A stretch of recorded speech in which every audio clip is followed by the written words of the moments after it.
কিছু কথা শেয়ার করি আপনাদের সাথে ভাই, মাইন্ড করবেন না আপনারা। এই প্রবাসে যখন আমি আসি, আমার আত্মীয় স্বজন আশেপাশে যারা আছে তারা বড়লোক, কিন্তু আমার একটা টাকা দিয়েও সাহায্য করে নাই এই প্রবাসে আসার জন্য। তো যারা বিশ্বাস করে, যারা এত বিশ্বাস করছি, আপন মানুষ, কাছের মানুষ, তারে 4.5 লক্ষ টাকা দিছি, দেওয়ার পরে এমন পরিস্থিতির মধ্যে ফেলছে বিদেশের মধ্যে।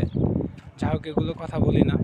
তবে ভাই, এখন বিদেশে আসছি, কত মানুষের আবদার যে আমার এটা লাগবে, ওটা লাগবে, কত মানুষ আবদার করে। কিন্তু সত্যর বিষয় হলো, বিপদের পাশে কেউ আপনার আসে না। যখন ভালো সময় আসে তখন দেখবেন পুরো দেশটা আপনার পাশে আসে। এটাই বাস্তব ভাই। যে কথাগুলো বললাম, যদি ভুল হয়ে থাকে ভাই, কমেন্টে অবশ্যই বলবেন। আর সঠিক হলেও কমেন্টে আমার জানাবেন ভাই, কতটুকু কথাগুলো সত্য বললাম।